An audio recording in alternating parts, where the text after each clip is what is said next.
Assalamualaikum warahmatullahi wabarakatuh.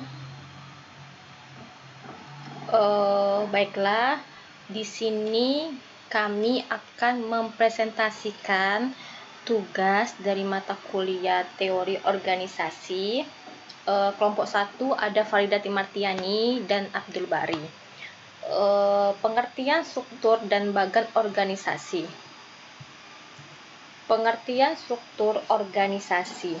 Struktur organisasi atau bagan organisasi merupakan diagram yang menyampaikan struktur internal perusahaan secara visual dengan menjelaskan peran, tanggung jawab, dan hubungan antar individu dalam suatu lembaga atau organisasi. Jadi di dalam perusahaan ini pasti setiap perusahaan mempunyai struktur organisasi. Struktur organisasi itu dia merupakan bagan organisasi atau gambarnya gitu, diagramnya gitu. Jadi diagramnya itu menyampaikan struktur internal perusahaan yang menjelaskan peran, tanggung jawab, dan hubungan antar individu dalam suatu lembaga. Selain itu, pengertian dari bagan organisasi menggambarkan secara luas seluruh perusahaan atau menelusuri ke departemen atau unit tertentu tentang peran, tanggung jawab, dan hubungan antar individu dalam suatu lembaga atau organisasi. Definisi lain dari struktur organisasi adalah sistem yang digunakan untuk mendefinisikan hierarki dari suatu organisasi. Hal ini mengidentifikasi setiap pekerjaan, fungsi, dan kemana ia melapor ke dalam organisasi. Jadi kita lihat aja dari gambar, struktur organisasi itu berbentuk hierarki gitu, bentuk kayak kayak turunan gitu, atasan, turunannya ada bawah-bawahannya. Gunanya apa? Untuk menggambarkan setiap pekerjaan, fungsi, dan kemana ia melapor ke dalam organisasi. Kemana ia melapornya ini misalnya karyawan setelah selesai dari pekerjaannya dia melapor ke atasannya. Jadi struktur organisasi dia itu sistem gitu, sistem yang menggambarkan hierarki, di mana hierarki ini suatu susunan atau jabatan wewenang dari bawahan ke atasan dalam suatu organisasi. Gunanya apa? Untuk menggambarkan setiap pekerjaan, fungsi, dan kemana ia harus melapor gitu. Selanjutnya, bagan organisasi. Bagan organisasi berperan penting dalam menjalankan suatu organisasi untuk menghindari dari kebingungan peran. Sebab bagan organisasi memberikan informasi posisi setiap orang, tugas dan tanggung jawabnya hingga pada siapa ia harus melaporkan tugasnya. Pada akhirnya, penting untuk memperbaiki struktur organisasi grup agar tujuannya berhasil. Di dalam perusahaan itu dia ada bagan organisasi. Bagan organisasi ini seperti yang ada di gambar, dia berbentuk hierarki. Hierarki itu jabatan dari yang terbawah sampai yang ke atas.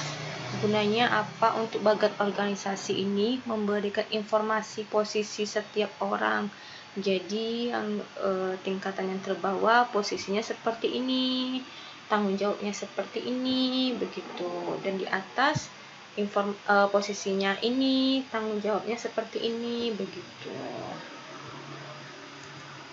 Gambaran penting dari bagan organisasi antara lain: 1. Menjelaskan tanggung jawab tiap orang atau anggota dalam organisasi.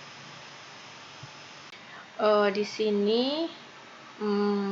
sini tanggung jawab tiap orang atau anggota dalam organisasi. Dari bagan organisasi itu kan dia hierarki yang terbawah atau jabatan yang terbawah itu dia mempunyai tanggung jawabnya. Maksudnya itu tugasnya, pekerjaannya apa gitu kan. Yang kedua, menjelaskan kedudukan dan koordinasi agar mempermudah alur komunikasi antar tim. Jadi dari bagian organisasi ini kita lihat apa aja kedudukannya. Dari kedudukan karyawan, habis itu atasannya. Gunanya itu adalah untuk mempermudah alur komunikasi antar tim supaya perusahaannya itu berjalan dengan lancar, sukses. Selanjutnya, menjelaskan jalur hubungan antar individu dalam organisasi agar proses kerja lebih efisien. Jadi untuk lebih efisien lagi kita harus menjalin suatu komunikasi terhadap satu individu ke individu yang lainnya gitu. Selanjutnya, melihat porsi pimpinan dan pengendalian dan pengawasan pada karyawan. Jadi dari bagian organisasi ini, hierarki yang paling atasnya itu adalah pimpinan. Jadi pimpinan ini gunanya pimpinan ini untuk pengendalian dan pengawasan karyawan di suatu perusahaan gitu. Yang terakhir, elemen bagian organisasi. Elemen bagian organisasi antara lain satu, spesialisasi pekerjaan. Di sini untuk melihat sejauh mana tugas-tugas dalam organisasi dibagi-bagi ke dalam beberapa pekerjaan tersendiri. Jadi di dalam suatu organisasi ini ada banyak nih pekerjaan, jadi dibagi-bagi. Ini yang pekerjaan ini kamu bisa nih untuk handle, dan ini kamu bisa untuk dihandle gitu. Jadi supaya perusahaan ini lebih cepat berkembang dan lebih efisien lagi pekerjaannya, lebih cepat lagi pekerjaannya. Yang kedua, departementalisasi. Dasar yang digunakan untuk mengelompokkan pekerjaan secara bersama-sama. Hal ini dapat berupa proses, produk, geografi, dan pelanggan. Jadi departementalisasi ini dia mengelompokkan nih pekerjaan. Departemen itu adalah suatu orang, sekumpulan orang yang mempunyai pekerjaan yang sama. Misalkan aja departemen komputer gitu. Berarti dia kelompok pekerjaannya ini di bagian komputer gitu. Departementalisasi itu yaitu seperti itu. Dia mengelompokkan pekerjaan secara bersama-sama untuk pekerjaannya lebih cepat selesai. Elemen yang selanjutnya, yang ketiga, rantai komando, garis wewenang tanpa putus yang membentang dari puncak organisasi ke bagian paling bawah dan menjelaskan siapa bertanggung jawab kepada siapa. Jadi bagian organisasi garis wewenang yang gak akan pernah putus ini contohnya pimpinan, dan di bawahnya itu karyawan, gak akan pernah putus gitu. Yang keempat, rentang kendali, jumlah bawahan yang dapat diarahkan oleh seorang manajer secara efisien dan efektif. Jadi manajer ini bisa mengendalikan bawahannya, tahu berapa jumlah bawahannya supaya dia bisa mengarahkan lebih baik lagi secara efisien dan efektif untuk memajukan perusahaannya. Elemen yang selanjutnya adalah yang kelima, sentralisasi dan desentralisasi. Sentralisasi mengacu pada sejauh mana tingkat pengambilan keputusan terkonsentrasi pada satu titik di dalam organisasi, sedangkan desentralisasi adalah lawan dari sentralisasi. Jadi sentralisasi ini dia hanya satu titik aja untuk memfokuskan pengambilan keputusan di dalam organisasi. Sedangkan desentralisasi ini adalah lawanan dari sentralisasi gitu. Yang keenam, formalisasi, sejauh mana pekerjaan-pekerjaan di dalam organisasi dibakukan. Baiklah, materi selanjutnya akan dijelaskan oleh Abdul Bari.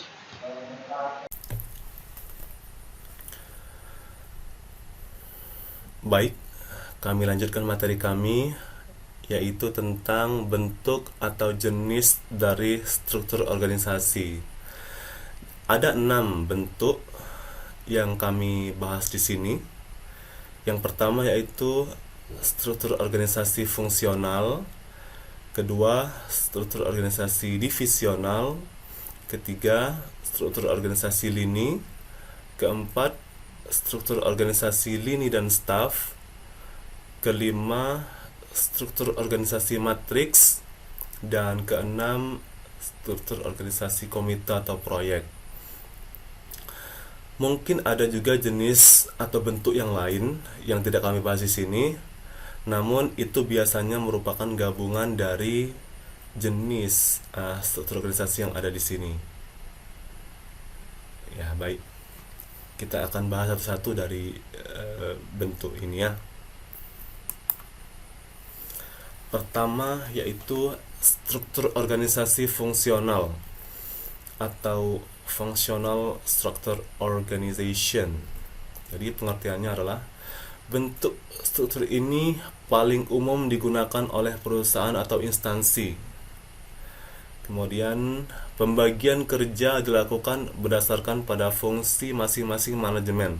Di antaranya manajemen keuangan, manajemen pemasaran, manajemen sumber daya manusia, dan lain sebagainya. Kemudian setiap karyawan yang memiliki skill yang sama akan dikelompokkan dalam satu unit kerja, sehingga sangat tepat diterapkan pada organisasi atau perusahaan yang hanya menghasilkan beberapa jenis produk atau jasa layanan. Jadi karakter dari fungsional ini adalah menurut bagannya, nanti akan kita lihat di gambar berikutnya ya. Jadi masing-masing manajemen atau departemen nanti akan disejajarkan di dalam posisi yang sama. Nah, staf-staf atau karyawan yang ada di perusahaan atau organisasi tersebut akan dikelompokkan ke dalam masing-masing manajemen sesuai dengan kompetensi atau keahliannya masing-masing. Misalkan staf yang ahli dalam hal keuangan, maka akan ada di posisi departemen atau manajemen keuangan. Begitu juga untuk yang pemasaran atau sumber daya manusia. Begitu. Kelebihannya, yang pertama, ini memotivasi karyawan untuk memberi performa terbaik karena dikelompokkan sesuai keahliannya. Ya, sesuai ya. Kemudian memberi rasa nyaman dan aman bagi karyawan karena melakukan pekerjaan yang memang dikuasai bersama orang-orang yang juga berkompeten di bidang ini. Ya, satu kelompok ya bersama orang-orang yang memang punya kompetensi yang sama.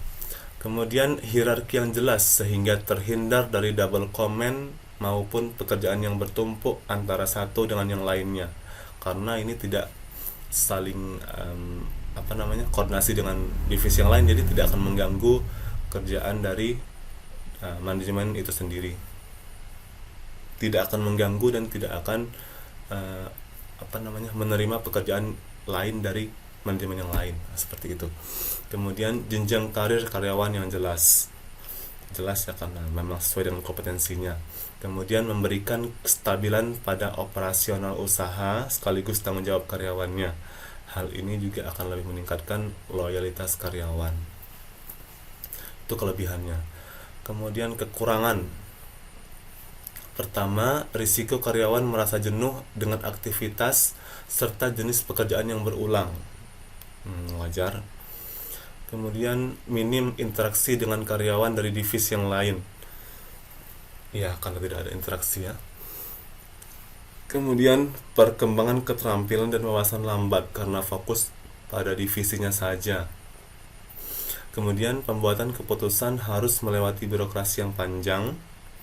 Kemudian untuk mendapat peran spesialis harus mengeluarkan anggaran khusus. Kemudian membentuk perusahaan yang sulit menerima perubahan. Itu kekurangan dari fungsional. Kemudian manfaatnya adanya spesialisasi, kemudian koordinasi lebih terjaga, kemudian peningkatan efisiensi dari manajerial, kemudian meminimalisir duplikasi fungsi dan tugas, kemudian operasional lebih cepat dan jelas, dan terdapat fasilitas pelatihan. Nah, berikut gambar dari struktur organisasi fungsional. Jadi masing-masing manajemen disejajarkan di posisi yang sama langsung ke ke general manager. Nah, staf-staf yang sesuai dengan keahliannya akan ditempatkan di masing-masing manajemen tersebut. Itu ciri khas dari struktur organisasi fungsional.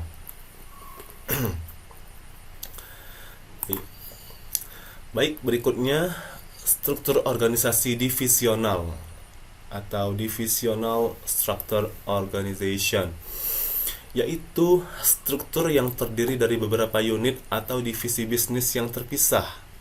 Dalam bagian ini, setiap komponen kerja memiliki otonomi kewenangan yang terbatas. Manajer setiap divisi akan berwenang dan bertanggung jawab atas masing-masing unit kerjanya.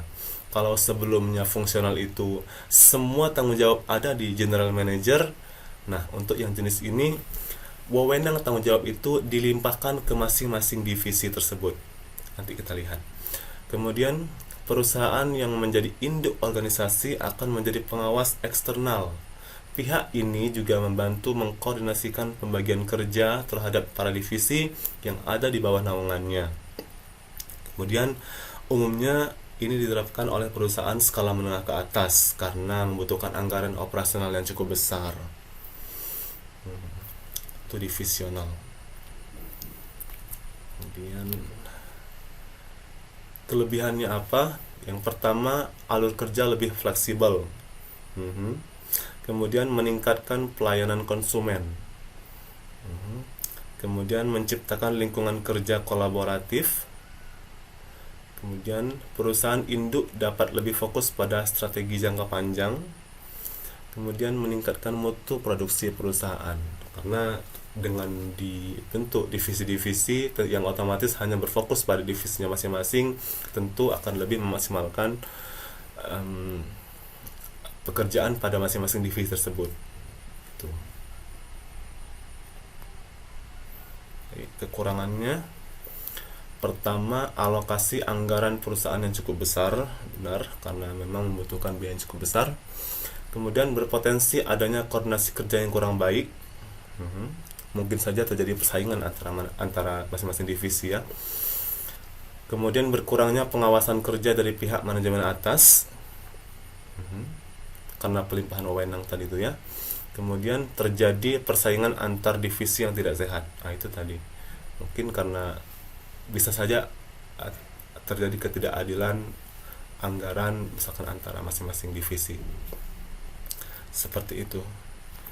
Berikut gambar dari struktur organisasi divisional. Jadi di sini adalah petinggi di rapat umum pemegang saham, dewan komisaris dan direksi, para pimpinan tinggi, kemudian langsung di bawahnya keuangan, produksi, penjualan keuangan. Nah, di sini dipisah berdasarkan divisinya masing-masing. Sekali lagi, perbedaannya dengan fungsional tadi adalah kalau fungsional tadi tanggung jawab sepenuhnya ada di general manager, ya divisional ini tanggung jawab itu dilimpahkan ke masing-masing divisi produksi, keuangan dan penjualan. Seperti itu.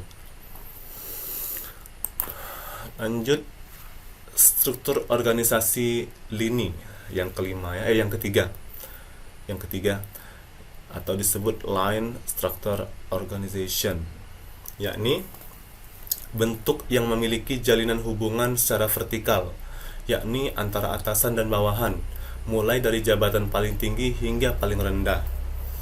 Ini juga sering disebut organisasi militer karena susunannya sangat terstruktur dan vertikal, tegak lurus ya, langsung dari atasan ke bawahan. Kemudian cocok diterapkan di organisasi kecil seperti RT, warung makan, bengkel, dan lain sebagainya. Begitu. Ini jenis struktur organisasi yang paling simpel, makanya cocok untuk yang organisasi skala kecil.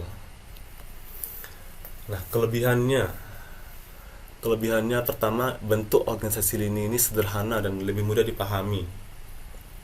Nah, kekurangannya, ini hanya cocok untuk organisasi yang masih sederhana.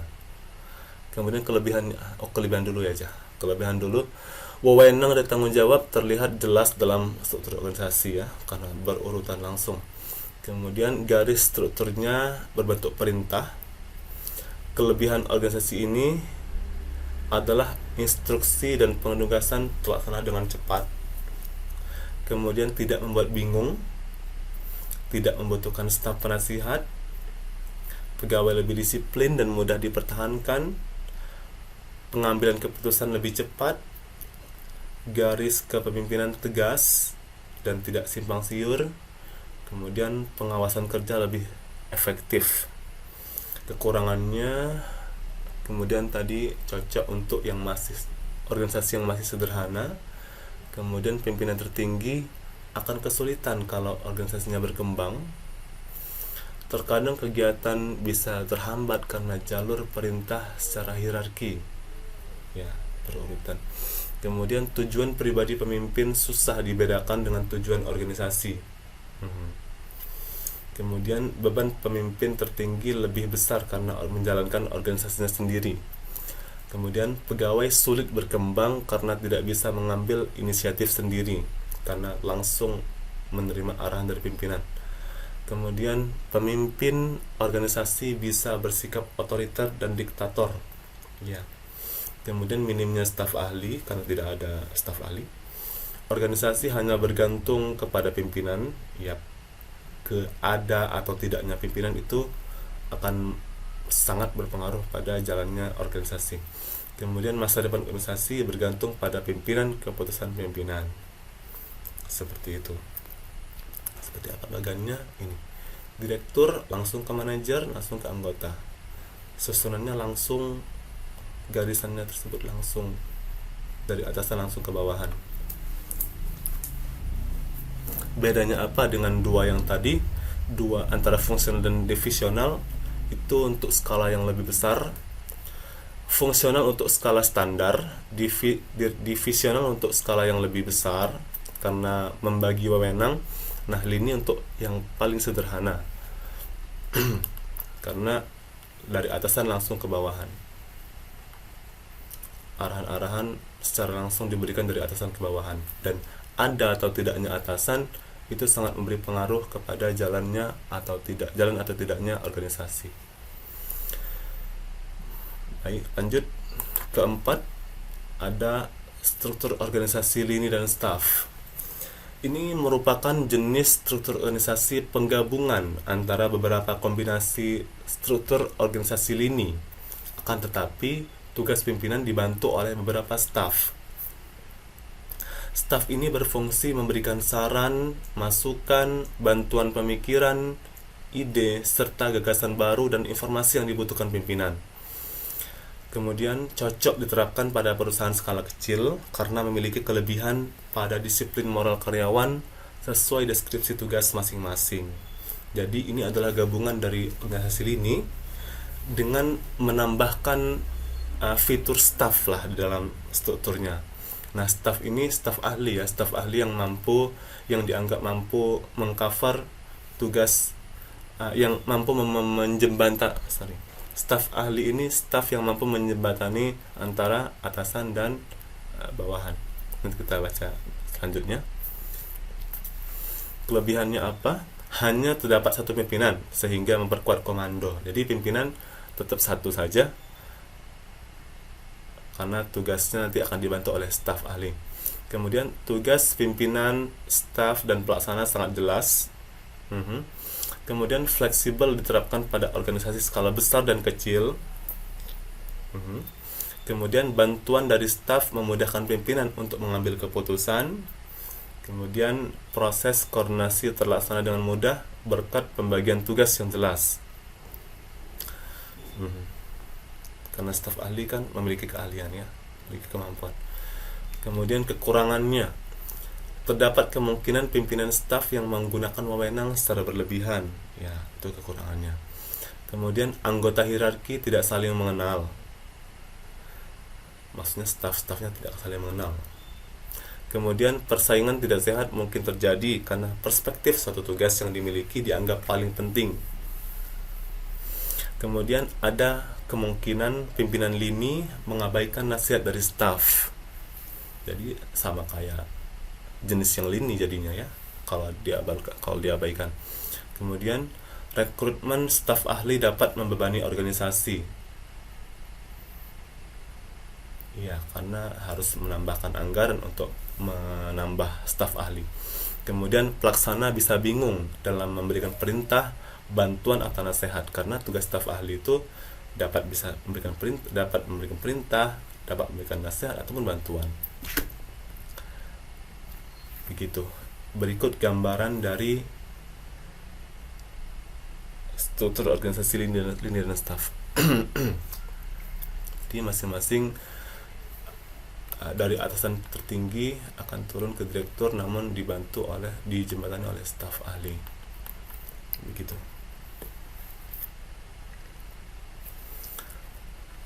Oke, lanjut. Yang keempat yaitu struktur organisasi matriks. Ini yang paling kompleks ya.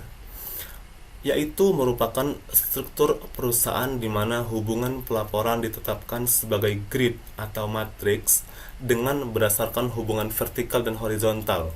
Jadi nantinya akan ada hubungan tegak lurus dan mendatar bersama direksi, divisi, manajemen.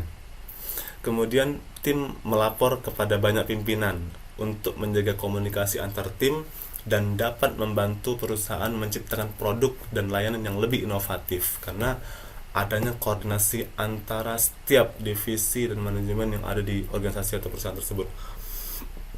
Kemudian merupakan gabungan dari struktur organisasi fungsional dan struktur organisasi divisional, makanya terasa sangat kompleks. Nah, kemudian kelebihannya, sumber daya digunakan secara efisien, benar, karena masing-masing orang punya peluang untuk menunjukkan kinerjanya dengan berbagai jenis bidang yang ada di organisasi tersebut. Kemudian komunikasi yang berjalan baik dan lancar karena saling terhubung ya, dari bawah ke atas dan antar divisi. Kemudian tata kelola yang sangat kuat. Kemudian meningkatkan motivasi anggota. Itu kelebihannya. Kekurangannya, perebutan kekuasaan ya, karena sama-sama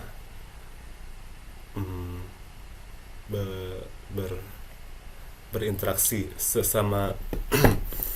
Perebutan kekuasaan maksudnya masing-masing divisi dapat bekerja tanpa dibatasi oleh wewenang dan tupoksinya masing-masing, karena secara bebas. Kemudian munculnya dualisme kepemimpinan ya, jadi misalkan manajemen keuangan dapat menjadi pemimpin bagi manajemen yang lainnya. Kemudian kebingungan otoritas, tekanan yang besar terhadap anggota ya, karena punya banyak pimpinan. Kemudian rentan terhadap krisis ekonomi.